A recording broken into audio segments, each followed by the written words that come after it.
શનિદેવ એ સૂર્યપુત્ર છે, આપણે બધા જાણીએ છીએ. સૂર્યનારાયણ કોણ છે? તે ત્રણેય દેવનું સ્વરૂપ છે. સવારે બ્રહ્મા કહેવાય છે સૂર્યદેવ, બપોરે રુદ્ર કહેવાય છે અને સાંજે વિષ્ણુ કહેવાય છે. દરેક સંપ્રદાયવાળા સૂર્યનારાયણની પૂજા કરે છે, કેમ કે ભગવાન ત્રણ સંપ્રદાયના પ્રણેતા છે અને ત્રણના અંશ અવતાર છે.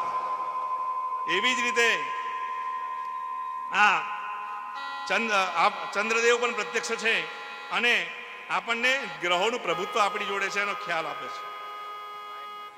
સુખદેવજી સુતજી વર્ણન કરે કે સૂર્યદેવના લગ્ન વિશ્વકર્માના દીકરી સંજ્ઞા સાથે થયા. લગ્નોત્સવ થયો, સમય પસાર થયો. એમાં સંજ્ઞા દેવીને એક વૈવસ્વત નામના મનુ થયા. એને શ્રાદ્ધદેવ પણ કહે છે અને અત્યારે એમનો જ મન્વંતર ચાલે છે. આ આપણે સમય જે ચાલે છે અત્યારે મન્વંતરનો, એ સંજ્ઞાના પુત્ર વૈવસ્વતનો મનુનો આ સમય છે. પછી થયા યમનાનું જોડું થયું. યમનાજીનો મહારાણીનો જન્મ થયો. એમાં યમરાજાનો પણ જન્મ થયો, બંનેનો સાથે થયો. અને બોલો યમના મહારાણી કી જય, યમરાજ ધર્મરાજ દેવ કી જય. શ્રી કૃષ્ણ ના ચરણારવિંદની રજ થકી સિદ્ધે અલૌકિક આપનારા વંદો શ્રેય યમુનાજી પુષ્પના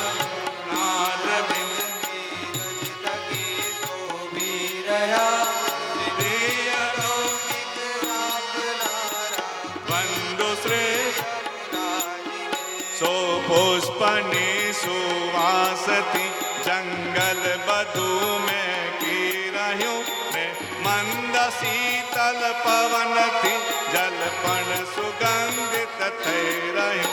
સેવે સુરાસુરને બળી સેવતા દૈવી જનો વંદન કરું શ્રી યમુનાજીને આશ્રય. વંદન કરું શ્રી યમુનાજીને કૃષ્ણ આશ્રય આપજો. વંદન કરું યમુનાજીને કૃષ્ણ આશ્રય. શ્યામ સુંદર શ્રી યમુને મહારાણી જમાયત્વાંગી રસ્વતે પિતૃમદે સ્વાહા સ્વાહા ઘર્માય સ્વાહા ઘર્મા પિતરે. યમરાજાનો પણ જન્મ થયો. મહારાણી યમનાનો સાથે થયો. વૈવસ્વત મનુનો જન્મ થયો. અને સમય વ્યતીત થતા સૂર્યદેવનું તેજ વધવા લાગ્યું, એમની ઉર્જા વધવા લાગી. સંજ્ઞાદેવી સહન કરી ના શક્યા એટલે તપ કરવા માટે નીકળી ગયા. પણ નીકળતા પહેલા પોતાની છાયા, આપણે એકલા નથી હોતા, હા કાયમ એમના માણસો કે આપણે એકલા હોઈએ છીએ, આપણી છાયા આપણી જોડે જ હોય છે, એવું છે.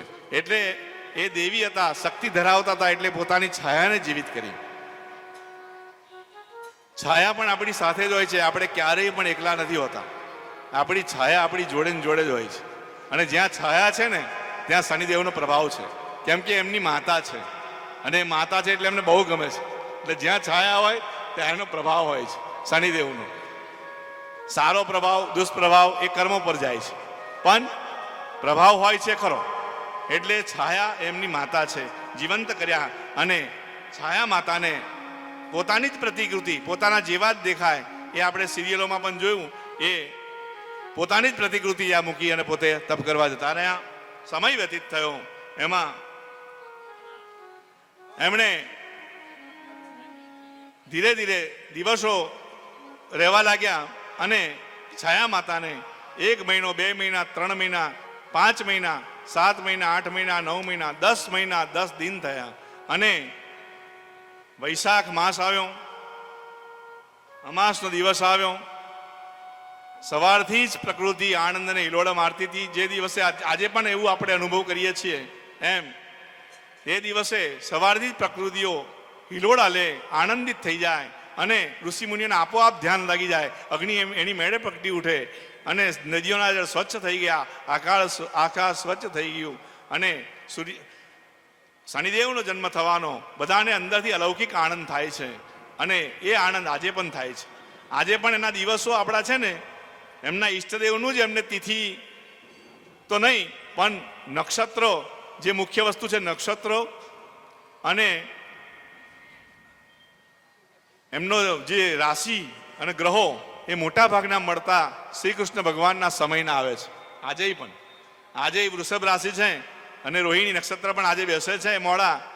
એમ ભગવાન કાયમ માટે શનિદેવનો જન્મ મોટે ભાગે શનિદેવ એ રોહિણી નક્ષત્રમાં જ આવે છે મોટે ભાગે, અને એ વૃષભ રાશિ ભગવાન કૃષ્ણની રાશિ, કૃષ્ણનું નક્ષત્ર અને શ્રી કૃષ્ણની જોડે મળતા આ દિવસમાં એ પોતાનો જન્મ ધારણ કરે છે. એટલે અલૌકિક આનંદ અને એની મેળે બધાને આનંદ કરવા લાગ્યા બધા, અને પરિપક્વ થતા 12 વાગ્યા અને ભગવાન સૂર્યનારાયણ બપોરે બરોબર ખીલેલા હોય, 12 વાગે બરોબર માથા ઉપર. એ જ વખતે ભગવાન શનિદેવનું પ્રાગટ્ય થયું છાયા માતાથી. શનિદેવ ભગવાન વેદોના મંત્રો બોલાવા લાગ્યા, ઋષિ મુનિઓ બોલવા લાગ્યા. દૌ શાંતિરંતરિક્ષગો શાંતિ પૃથિવી શાંતિરાપો શાંતિરોગદય શાંતિ વનસ્પતય શાંતિર્વિશ્વે દેવાઃ શાંતિ બ્રહ્મ શાંતિ સર્વગો શાંતિ શાંતિરેવ શાંતિ સામા શાંતિરેધિ. આમ ઋષિ મુનિઓ વેદ મંત્ર બોલે છે, સ્તુતિઓ કરે છે. દેવો બ્રહ્માદિ દેવો બધા સ્તુતિઓ કરવા લાગ્યા. સૂર્યનારાયણના લોકમાં છાયા દ્વારા સુંદર દિવસે ભગવાન શંકરજીનું, શિવજીનું, રુદ્ર અવતારનું, અંશા અવતારનું પ્રાગટ્ય થયું. અને ભગવાનની કૃપાથી, શિવજીની ઈચ્છાથી આ શનિદેવે જન્મ ધારણ કર્યો છે. ભક્તો પણ ગાવા લાગ્યા.